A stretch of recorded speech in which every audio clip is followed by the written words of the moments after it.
Assalamualaikum warahmatullahi wabarakatuh. Salam sejahtera untuk kita semua.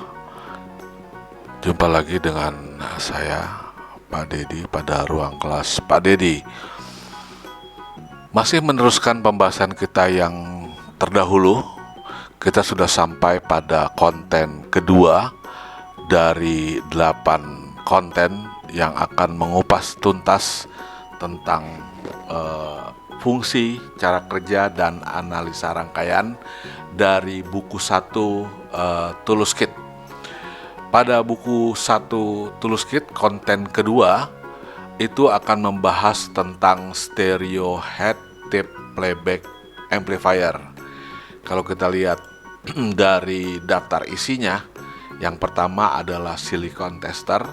Maka di proyek yang kedua dan ketiga dari buku Tools Kit yang jilid 2 ini membahas tentang stereo tape head playback amplifier. Inilah yang saya katakan beberapa alat, beberapa rangkaian mungkin sudah punah ya keberadaannya. Jadi buku Tools Kit ini memang sudah lebih dari 30, mungkin 35 atau 40 tahun yang lalu ya sudah ada kitnya. Jadi waktu itu memang ini menjadi salah satu primadona stereo head tape recorder buatan daripada Tools Kit ini sebagai satu referensi pada rangkaian tape recorder pada zamannya. Paling tidak kita bicara tentang sejarah audio. Jadi alat ini sempat berjaya pada era tahun 70-an sampai dengan awal-awal tahun 90-an.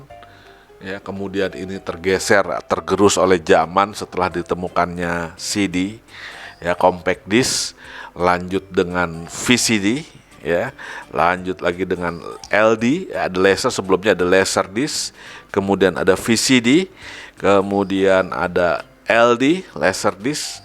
Maka keberadaan daripada tape recorder ini makin punah.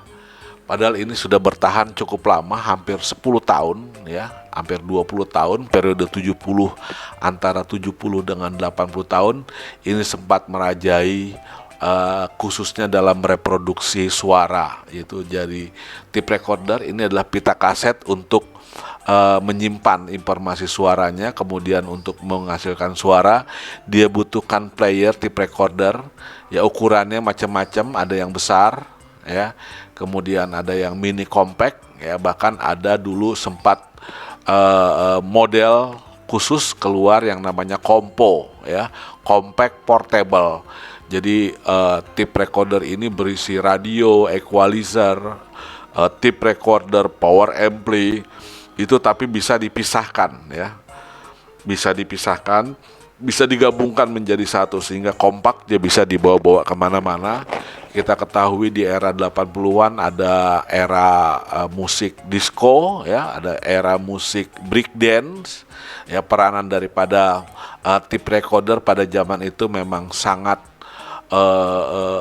cukup mewarnai dominasi daripada penggunaan media audio yang ada pada zaman itu. Bagi kita yang sekarang mengetahuinya, kalau saya tidak membahas ini secara detail, tapi paling tidak kita akan membahas tentang cara kerja rangkaian, karena rangkaian ini walaupun tidak ada di tape recorder, tapi ternyata saya mengecek IC-nya juga masih ada dijual di pasaran, dan rangkaian model seperti ini tentu saja masih banyak digunakan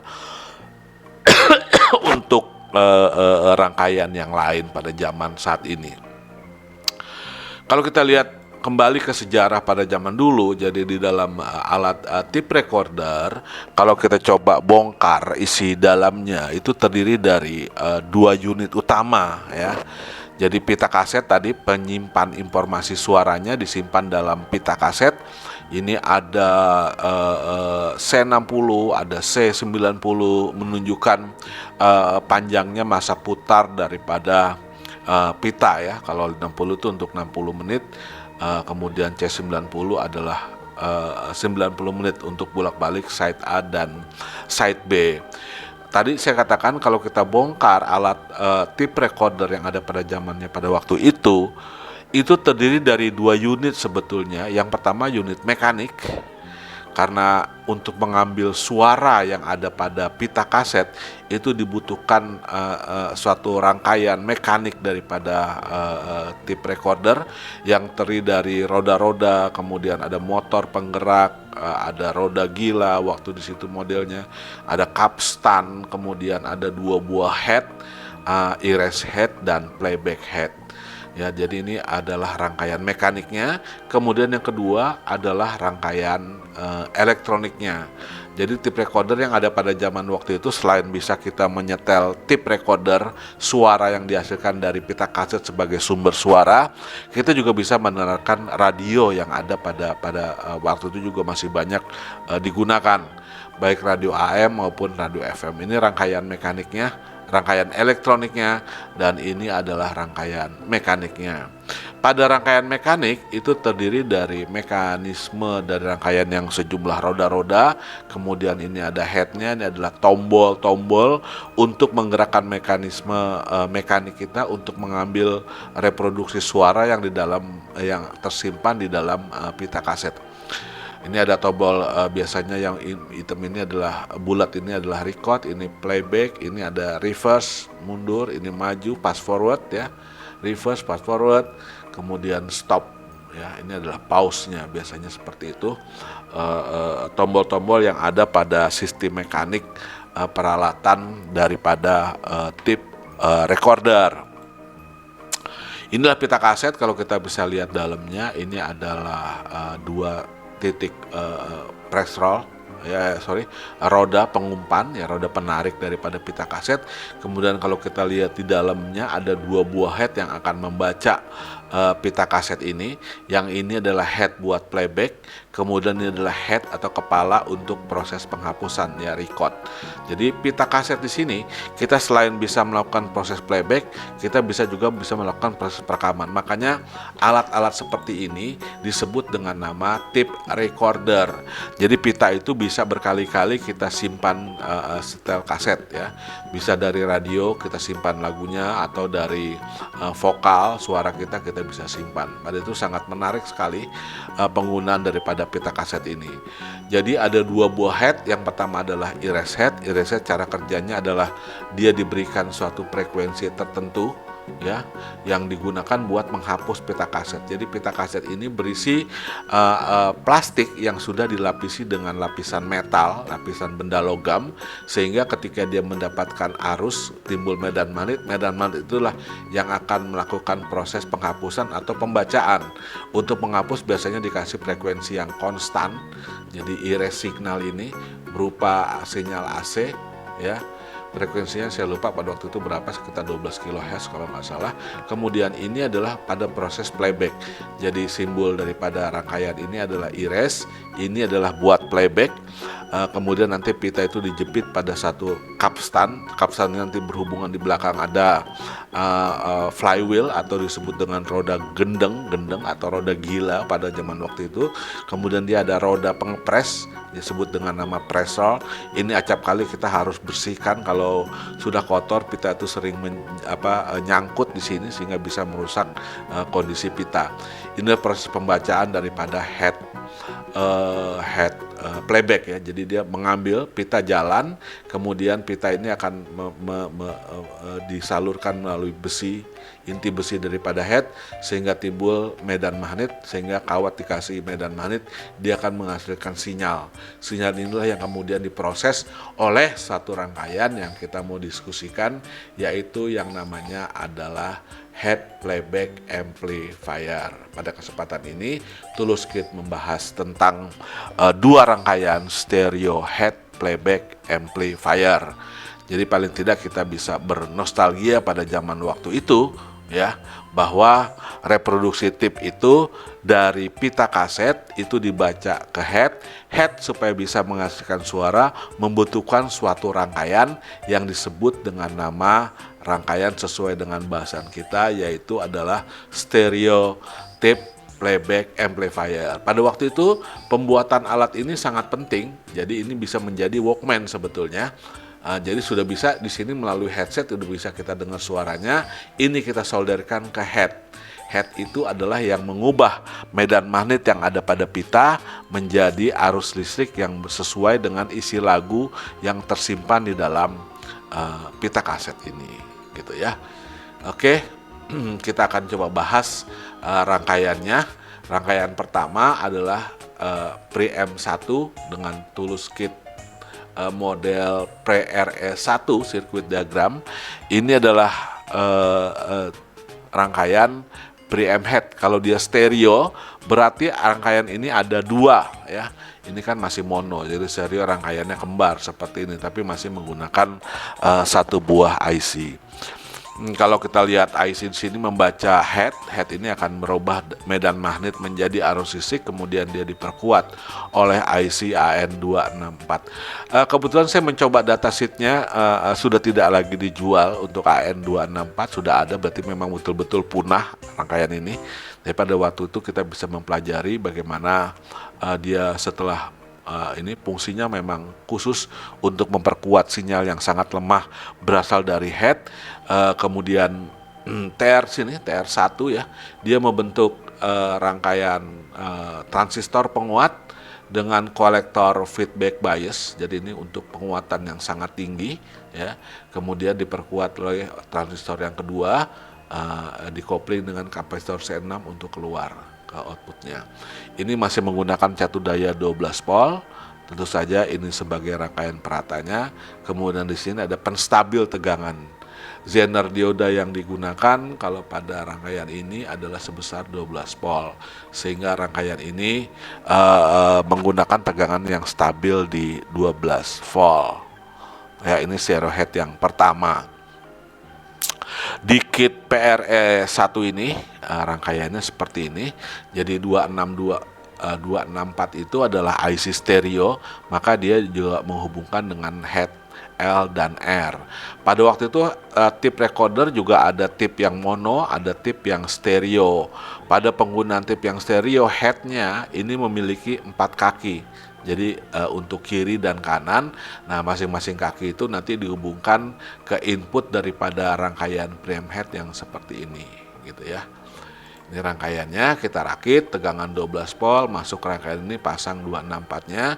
Maka setelah kita kasih supply, masukkan mekanik tipnya, kita setel kasetnya, kemudian outputnya ini udah bisa kita ambil ke headset untuk bisa kita dengar. Atau kita bisa memperkuat ini dengan pengaturan tone control dan amplifier.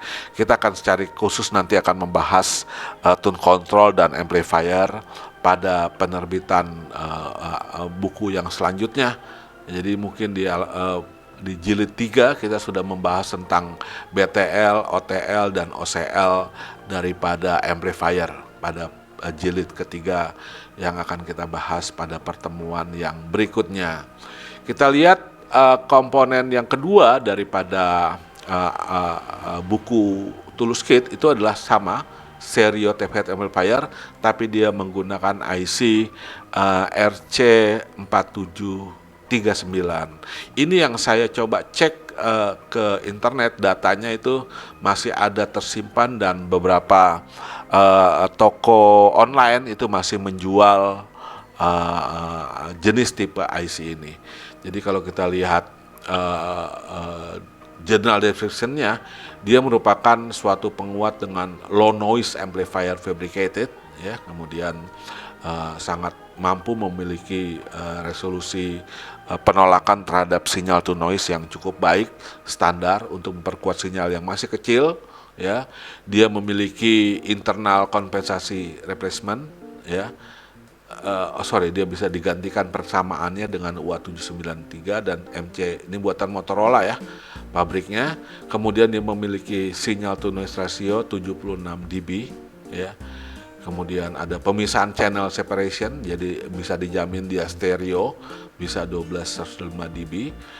Unity gain bandwidth-nya sampai dengan dari 3 MHz ya. Padahal bandwidth yang kita inginkan untuk kualitas hi-fi adalah hanya 20 sampai dengan 20 kilo, tapi dia bisa mampu memperkuat bandwidth audionya bisa mencapai 3 MB. Jadi memang dia diciptakan khusus IC ini memang untuk penguat low noise buat sinyal-sinyal yang sangat kecil. IC ini adalah dual low noise operational. Berarti di dalamnya ada, dalam satu kemasan IC terdapat 2 buah op-amp ya. Dalamnya jadi op-amp A, jadi dia 56 1 keluar, 56 input, 1 output, kemudian 89 input dan 13 buat output yang kedua. Berarti dia untuk penerapan dalam head amplifier, dia bisa kita gunakan stereo kiri kanannya dengan memberikan input di 56, keluarnya di kaki 1 dan kaki 13. Kalau kita amati skema ini, dia outputnya di kaki 13 atau boleh ngambil dari 1 gitu ya. Inputnya dari 9, boleh juga dengan 5, 8 dengan 6.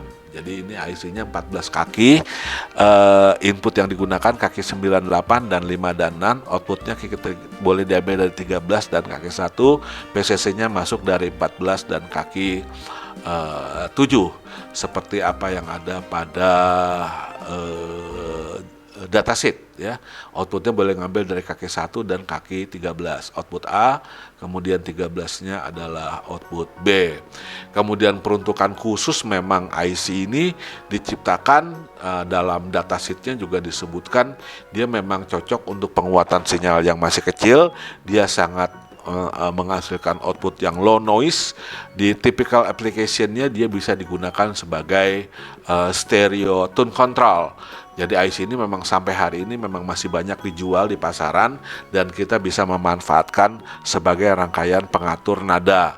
Jadi kalau dia pengatur nada, dia ada pengaturan buat bass dan treble-nya di sini ya, dan dia bisa stereo. Nah, kita di sini bahas amplifier kita itu IC 4739 ini kita gunakan sebagai penguat head ya. Jadi kalau kita lihat perbedaan dengan yang tadi, ini ada penguatan sinyal AC ditentukan oleh R2, kemudian filter low noise-nya untuk pengambilan sinyal audio yang berasal dari pita kaset ditentukan oleh filter yang dilakukan oleh R4, C4, C5, R5, dan R6.